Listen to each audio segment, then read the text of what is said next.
Jack, who is 92, and Jill, 89, living in Nelson, are all excited about their decision to get married. They go for a stroll to discuss the wedding, and on the way they pass a chemist shop, a pharmacist, and Jack suggests that they go in. Jack addresses the man behind the counter. Are you the owner? The pharmacist answers, I am. Jack says, we're about to get married. Do you sell heart medication? The pharmacist replies, of course we do. Jack says, how about medicine for circulation? The pharmacist says, all kinds.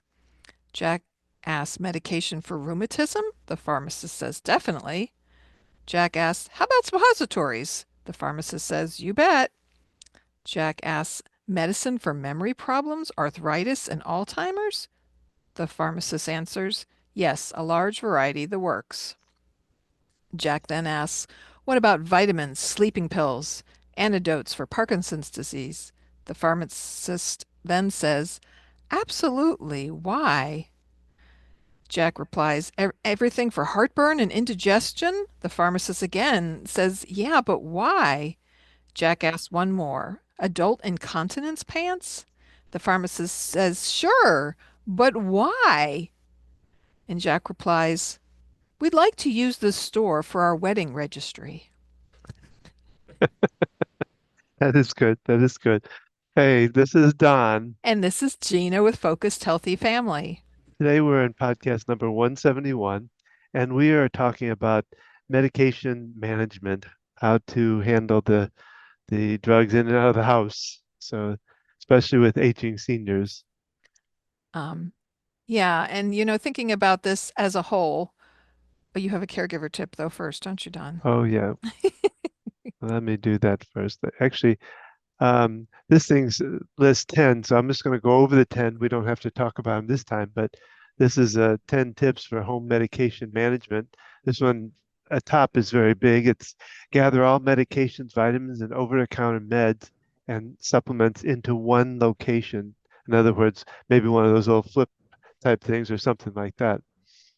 Um, Number two, make sure medication is stored properly. Number three, create and maintain an update medication list. And four, pre-soak, pre-sort, excuse me, pre-sort medications for the week. Five, double check for adverse drug interaction. Number six, make sure medications instructions are clear. And seven, set up a medication reminder and tracking system. Number eight, understand the likely side effects of medication. Number nine, seniors help seniors with Alzheimer's and dementia with their medication.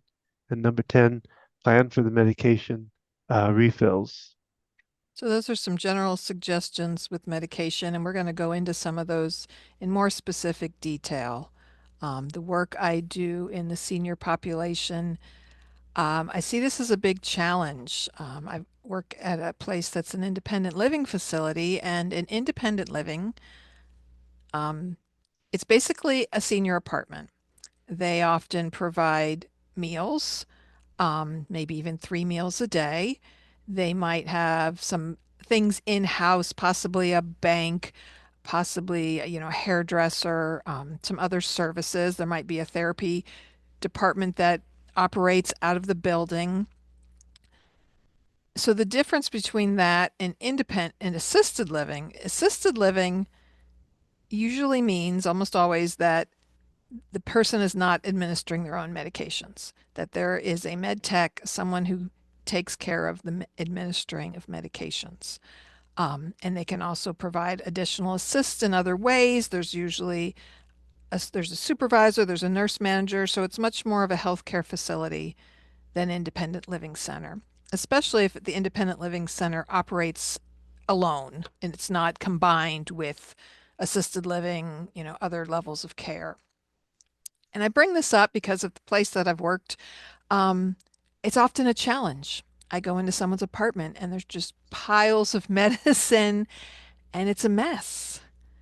And it's such a common cause of hospitalizations, people not taking their medicine or taking too much medicine, because all medicines have some degree of side effects.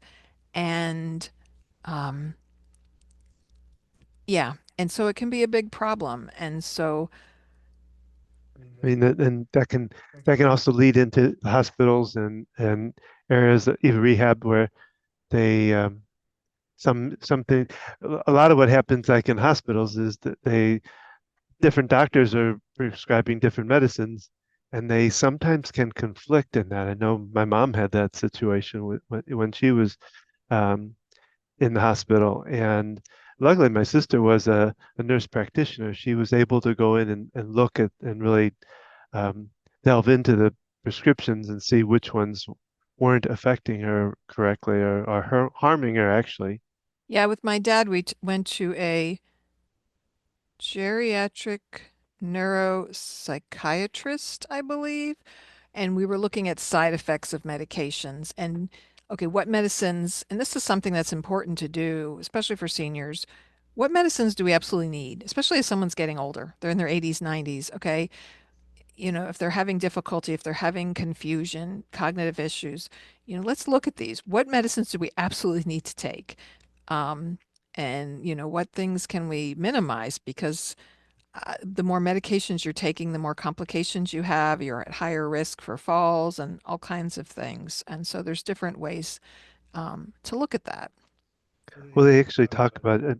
I went through and made up a list of different drug interactions and stuff, and one of them was talking about that as we grow older, our ability to take them in is different. To Um, process the medication and and to, they said the same thing that you might feed a child could be overdosing on a elderly person because their intake is different. yeah, their ability to absorb and digest and process it. Yeah, I hadn't even thought about that one, Don.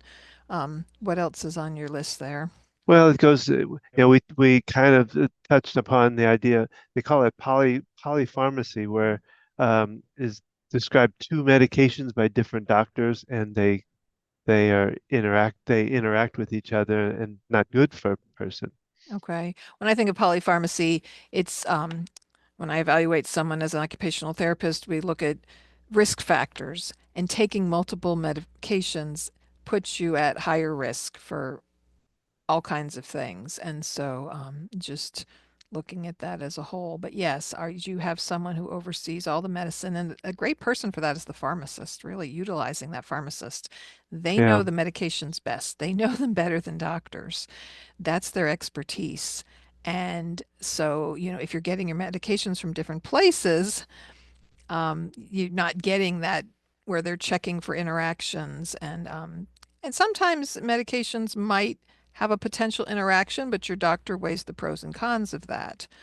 So it's something you really need to work with your doctor, your healthcare provider on, because if you look it up yourself, you can certainly question your doctor and ask about it.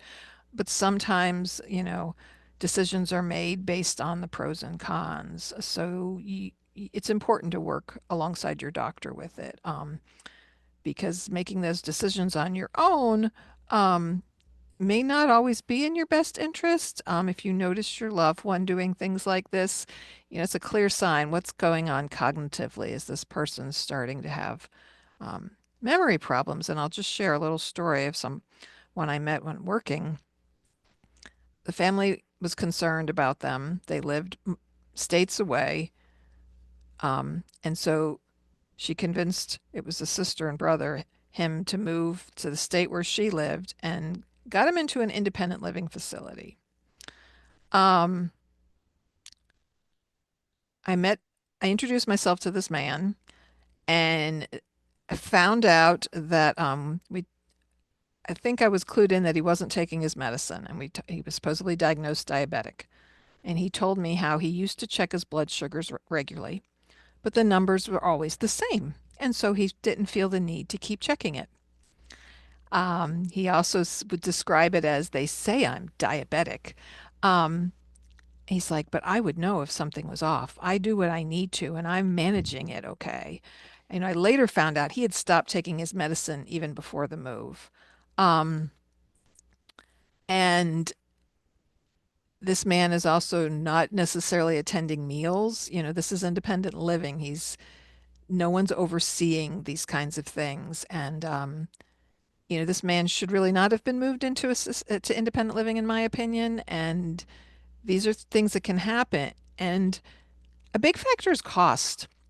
It costs a lot more in Mm, assisted living because you have med techs, you have healthcare professionals working in the building, you have these additional services that are provided. And because of that, it's going to be a higher cost. Um, you often wind up with smaller apartments as well as you do in independent living. And so people might refuse, that level of care. You can bring in a caregiver. Um, the place I work is great because they have a caregiver agency that works out of the building. Because if you hire a caregiver, a lot of times nowadays, they'll require a minimum number of hours um, to come assist you. And you might just need someone to pop in and make sure they're getting their medicines. And so where mm, I work, they can do that. They can do 15-minute increments, and people have someone who comes 3 times a day to administer, make sure they're taking their medicines and things like that. Now, again, their medicines are located in their apartment and they're just overseeing that they're taking them mm, versus assisted living. They don't have the medications on their person. They're kept mm, in a locked cart. Um, and when you've got someone, with some early cognitive challenges or someone who's just stubborn about things or could be forgetful or because they have multiple challenges on, forgetting to take their medication can be a really big thing. I had a long discussion with this gentleman about the importance of checking blood sugar, even the importance of having a primary doctor. He doesn't like doctors, doesn't feel the need to go to a doctor. So there were significant cognitive challenges that we've uncovered in this man. In fact, someone reached out to the doctor from the state he lived in because we need orders for therapy. And the doctor was like, he's not at a memory care center. Like, the doctor was my, surprised, like, not just assisted living, but specifically needing memory care. Um, and so people will set up systems and things for their loved one, but if their loved one's already at a cognitive um, impairment of their cognition, learning a new system can be hard. So a family member told me they had their pills in bottles and they came in as the family member, put them in a pill case, and that confused the person more because they weren't used to that. oh, And so something to think about, your parent, even if they're functioning fine now, what system do they use for medication? Because will it be sustainable down the road? mm, Maybe they'll be able to maintain just taking the pills out of the box, but you know, I mean, we use pill cases. I don't always remember did I take my medicine? And so I like to fill up a weekly pill case with my morning and my night. I put my supplements in there too, which you need larger pill cases because supplements are so much larger than prescriptions. To remember to take them. It takes less energy and less time. You fill it up once a week. Um, and so it's really helpful. But a lot of people are not in the habit of doing that, as I've discovered. And so there's different systems in place to help with that.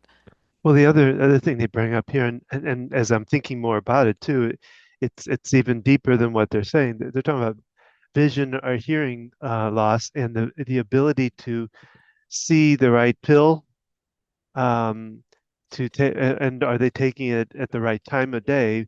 But also, if as I think about it, these drug companies they switch pills around. The same thing can If go it in comes different from a different shapes. manufacturer, yes. Or if you're at a, I've heard people say, I don't know what this blue pill is. Well, it's coming from a different manufacturer. It's maybe the generic version. But on every pill bottle, in small print, it will tell you the shape and the color of the pill and what's printed on it. And it's also good to double check this. Yeah. Pharmacists have made mistakes before, and is what in the pill box, is what it says is on there. And you talk about eyesight and things, but also the dexterity to Oh, be able to pick up pills and take them and not drop them. There are, yeah, you think about that. You not only opening the containers that are difficult to open. They do make containers now that are easier for people with limited hand strength, but taking out a pill, taking one out, people are in the habit of putting it on a table and then they forget that they took it or they didn't take it. Mm. And Hope they don't have a dog or a cat. yeah, Yeah, but um, I was at this other gentleman. He functions really well at the independent living. He also has cognitive issues. He lives very simply though. His apartment's very neat and he doesn't take a lot of medicine. And he had a pill on the counter when I went in there and I asked him what that was. He goes, "Oh, that's for later." So he has a system. He takes his morning pill, he takes the other one out, and he takes it later. And it's apparently working okay. And so yeah, you got to be careful when you walk into someone's environment. Are you messing up their system? But it can be really helpful to set up in advance, a system that you understand that's reliable. Um, and there's some great things out there now to help with that. Um, well, they talk about over-the-counter supplements where seniors are medicating themselves based on something they get from the store, and it can be a lot of different things can happen with that as far as, getting the right stuff, whether they're able to absorb the right stuff, and they talk about here taking ginkgo bilbo, I can't biloba with blood thinners increases the risk of dangerous bleeding.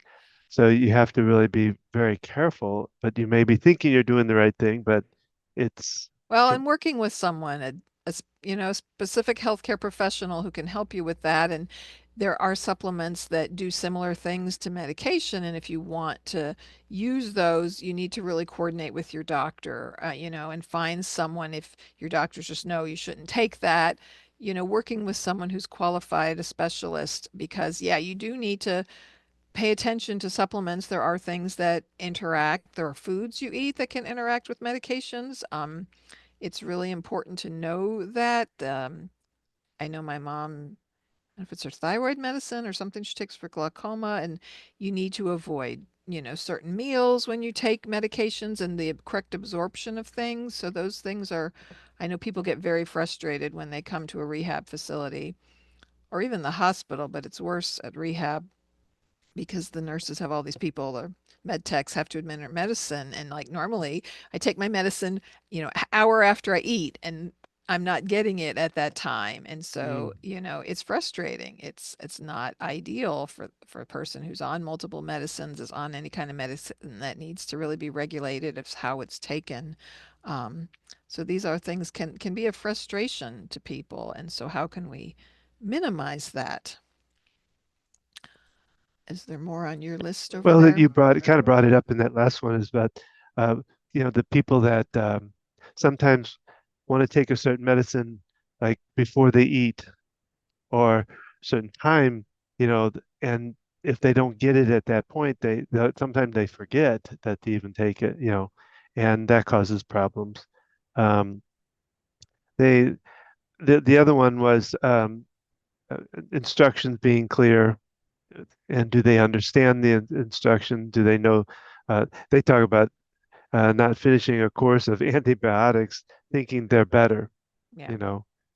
Um, yeah, and different generations have different ideas. One thing I've encountered is so there's some great products out there. We'll talk more about this in a minute, but there's pill packets where the pharmacist puts your meds together. Oh yeah. So you have a morning pill packet and an evening pill packet. So I had a lady whose family or whoever set this up, but she still had some bottles of medications that were now in pill packets.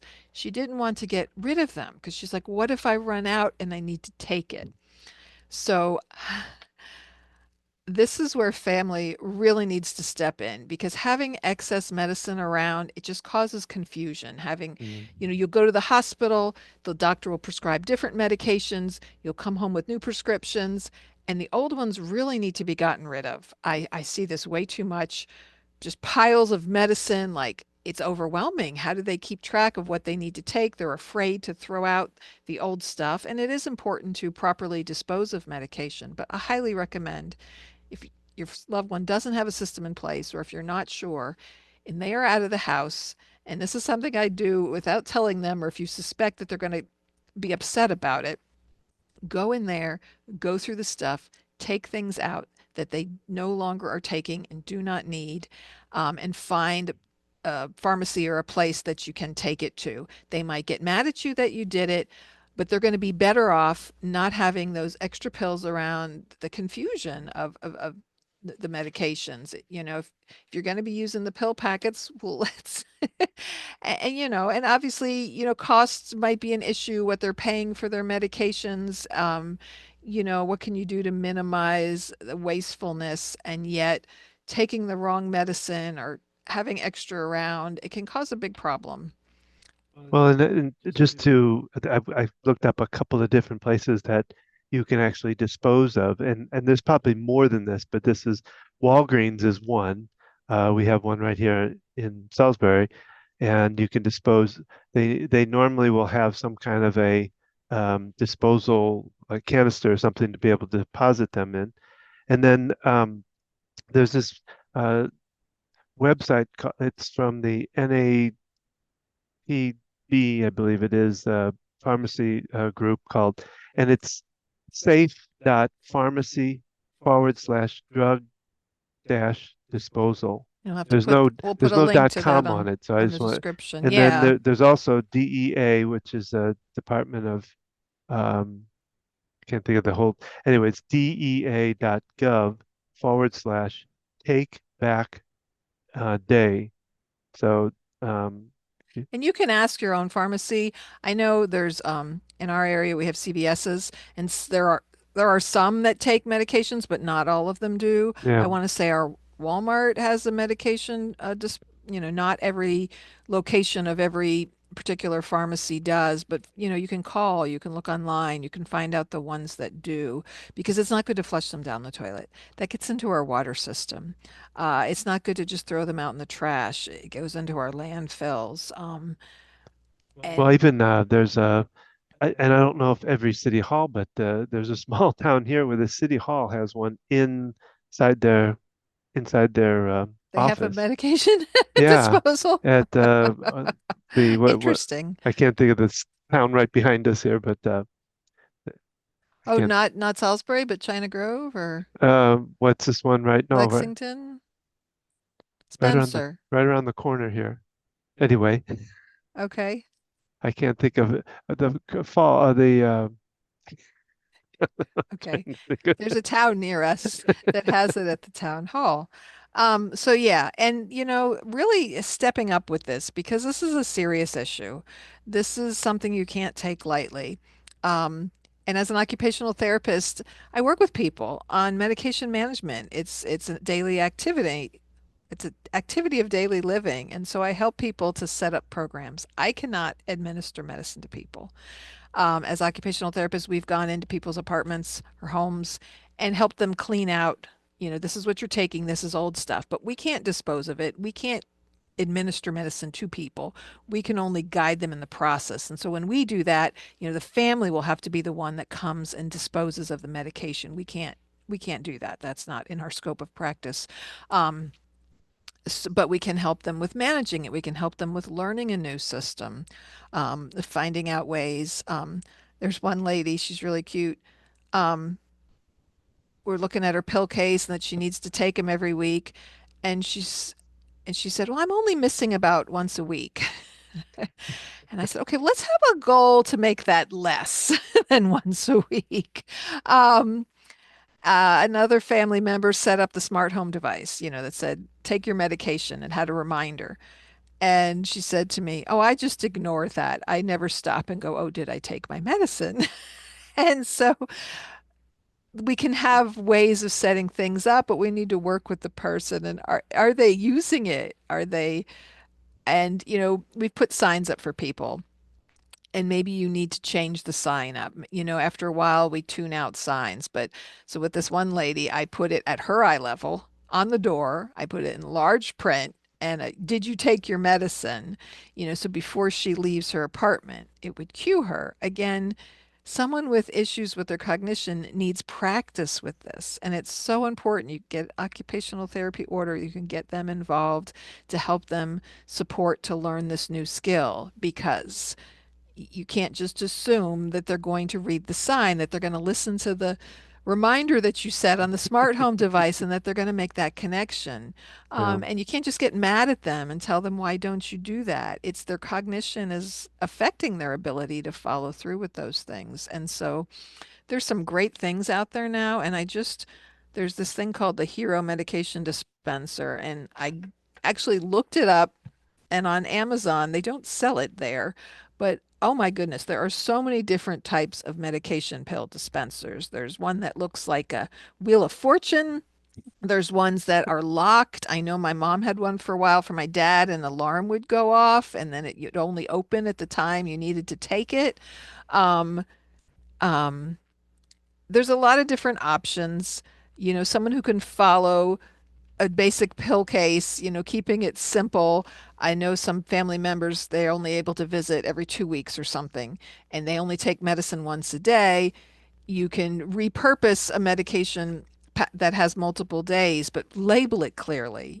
This is week one or week two, because that can add confusion. I saw someone who had that system and they took Mondays for this week and Tuesdays for this week. And so the simpler, the better, having things clearly labeled. Um, so yeah, there are so many different kinds of pill dispensers with lights and reminders and lockings. You need to keep in mind, are they going to be able to use this? Are they going to be able to follow through? Just mm, buying different gadgets and getting frustrated with them is not helpful. If you're concerned they're not following through, they're not doing things, it's very likely there's a cognitive problem going on there. They need a neurologist. They need an assessment for this. A doctor's order can get speech therapy, occupational therapy involved, who can do further assessment of their cognition to determine, because you're just going to get frustrated and they're not going to follow through. So that being said, there's some great things out there now that do make it very simple. There's what pill packets, a bunch of pharmacies do this, where they put all your AM pills, your PM pills, if you have midday pills, into a packet. And you just have to open up the packet to take them for that day, and making sure it's boldly and clearly labeled. If your person has issues with their eyesight, you might, I, I'm not sure how large the things are printed on there now that I'm thinking about it. I've been working with a lot of people with low vision, which is another area occupational therapists can help with adaptions and things, but making sure that they can see it and know when to take which. If you're checking on them regularly, you'll be able to see, okay, what packets are sitting here, what's left over. Um, and there's another thing I want to share about. I don't want to skip over your list of things, no, Don. we pretty much covered the list, pretty So much. I found an article from the New York Times where this woman talks about dealing with a pill dispenser, um, worried about their family member being able to take it.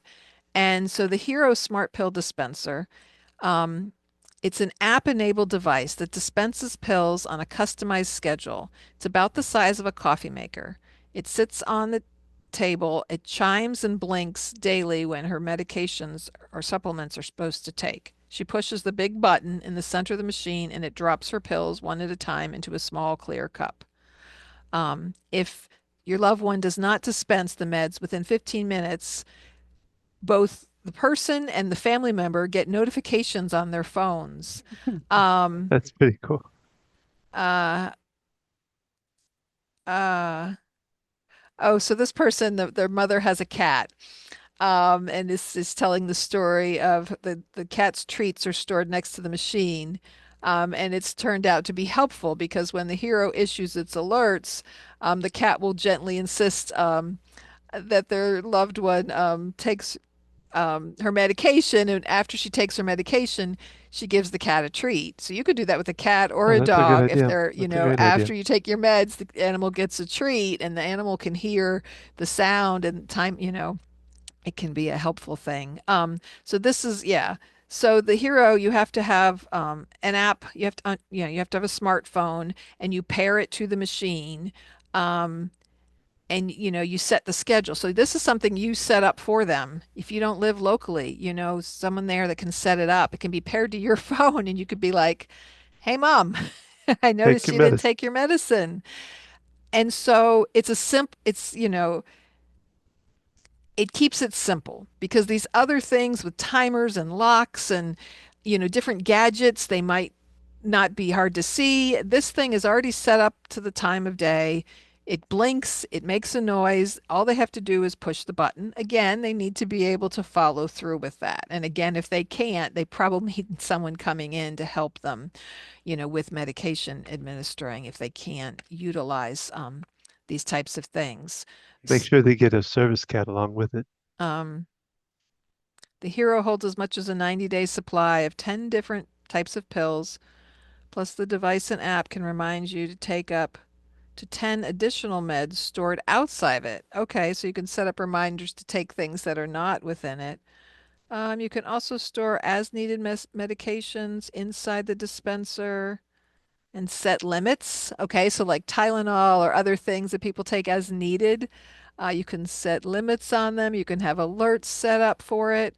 Um, the instructions on their website were clear. If you're a visual learner, the company also has a how-to video. Um,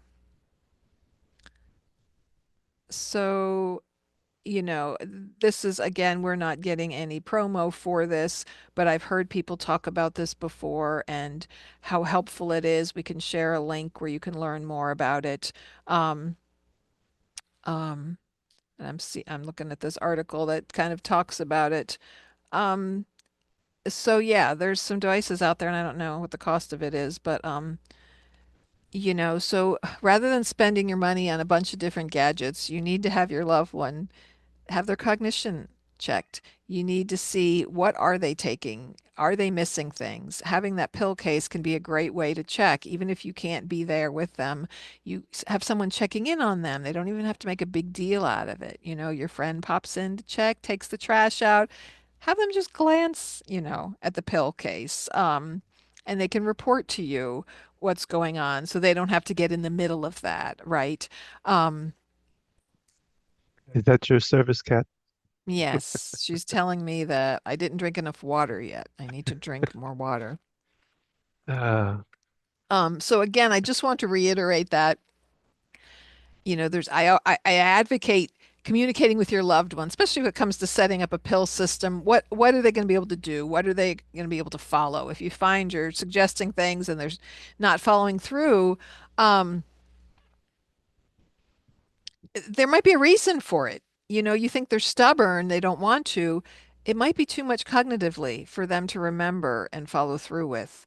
Um, and so getting them assessed, knowing their limits, knowing what's going to work for them. But again, working with them when it comes to excess pills and things, you know, go in there if you have to, and they're not there. Find a way and clear out the stuff. Um, because having those extra pills around, it just adds to confusion and taking too many medicines or missing medicines is people wind up in the hospital. It can cause a lot of problems. So things to think about, things to look into. Um, um, Paying attention to these things, getting support for your loved one, and always, approach your loved one with, I'm concerned about you. A friend, you can always use a friend of mine, their mother was, not taking their medicines right and it caused these health problems. And, I just want to check in with you. I just, um, because as we've talked about many other times, our parents, when their children start assisting them, they're like, they feel like they're being parented and like, I'm an adult. You don't need to talk to me that yeah, way. yeah. You're the child. I'm not the child. And so even though if they have cognitive issues and their cognition puts them at, developmentally, like they're a lot younger than, a child, they're still an adult. There still needs to be a level of respect and support for them. And so how you approach them makes a big difference.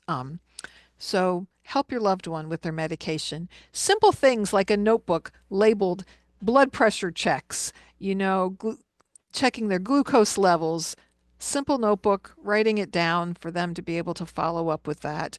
Just setting these things in place rather than just saying, you should write your blood pressure down. You should check it every morning. Well, if you create the notebook for them and then all they have to do is fill it in and you can check and see if they're filling it in or not.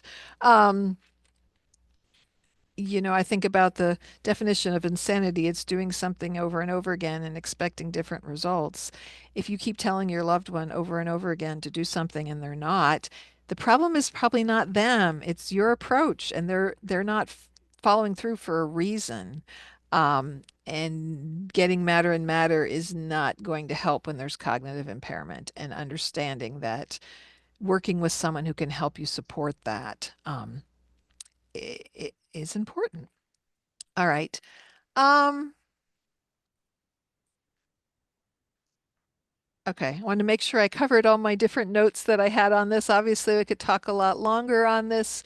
Um, working with your doctor and everything. The cat. So I think this is a signal that this is the end of our podcast. We hope you've enjoyed the podcast today. Please send us a message, leave us information. If you know someone that we could interview to speak more in depth, please check out our prior podcasts. We air one every Thursday. You can find it on YouTube, where you can see us and all our antics and interactions when we and you can also listen anywhere you listen to a podcast. Um, find out about us on our website, understand how Ask the OT, my support that I can give you in caring for your aging loved one, the consulting work that we do, and Don's work. Um, Each month, every Tuesday, we do our EFT tapping session to help you ease the stress of life and the stress of taking an aging loved one. And like I said, it's free, and you just have to come to focushealthyfamily.com/EFT-group, and you can find the link there to get on. And so Don's doing that every Tuesday night right now at Mhm. 7 p.m. Eastern Standard Time. But you can also see on the website information about EFT tapping and how to work with Don, whether it's you for yourself, for your child, for your aging loved one. Um, this work can be really helpful. Again, find us at focusedhealthyfamily.com, and our website, Facebook at Focused Healthy Family, Instagram, Focused Healthy Family 1, YouTube at Focused Healthy Family. Join us each Thursday for our next podcast. Check back to prior podcasts. We've done lots of interviews with people. And remember, how you speak to your children and your loved ones today shapes their future and yours.